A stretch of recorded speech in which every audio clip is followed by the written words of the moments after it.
Les éditions Tellem présentent un enregistrement intégral de Les aventures de Huckleberry Finn de Mark Twain, lu par David Brémaud. Avertissement. Le mot « nègre » est associé au passé esclavagiste des États-Unis et est donc très présent dans ce texte du 19e.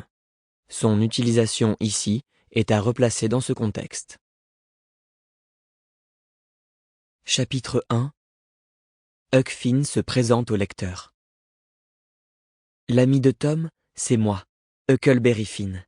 Si vous n'avez pas lu les aventures de Tom Sawyer, vous ne me connaissez pas. Cela ne fait rien, nous aurons vite lié connaissance.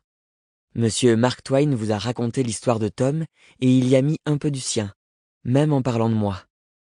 Cela ne fait rien non plus, puisqu'on m'assure qu'il n'a ennuyé personne. La tante Polly, Mary Sawyer et la veuve Douglas ne disaient jamais que la vérité, et elles n'étaient pas toujours amusantes. Je parle de la tante de Tom, de sa cousine et de la veuve qui m'avait adopté. Au fond, sauf quelques enjolivements, Monsieur Mark Twain a rapporté les faits tels qu'ils se sont passés. Pour ma part, je n'ai pas assez d'esprit pour inventer. Je raconterai donc simplement la suite de mes aventures. Or voici comment finit le livre de Monsieur Mark Twain. Tom et moi, nous avions découvert un trésor caché dans une caverne, et nous étions devenus riches. 6 000 $ chacun. Une jolie fortune pour des orphelins de 12 à 13 ans. Tom avait sa tante qui ne le laissait manquer de rien, si elle le tarabustait un peu. J'étais moins orphelin et plus libre que lui. Mon père vivait encore, mais il avait disparu depuis longtemps. Je ne tenais pas à le voir revenir, parce qu'il me battait quand il avait bu, c'est-à-dire tous les jours. J'aurais mieux aimé n'avoir qu'une tante. Du reste, on se montrait bon pour moi, et je ne me rappelle pas avoir jamais eu trop faim.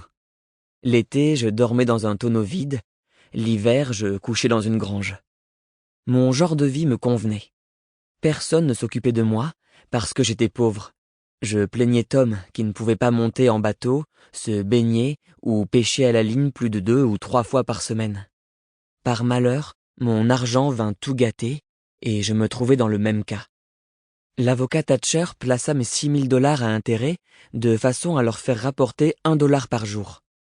La veuve Douglas, à qui j'avais rendu un grand service, m'adopta, comme je l'ai dit, et déclara qu'elle voulait essayer de me civiliser. J'étais habitué à vivre à ma guise, et ça ne m'allait pas du tout de rester enfermé dans une maison, de me lever, de manger, de me coucher à heure fixe. Sample complete. Ready to continue?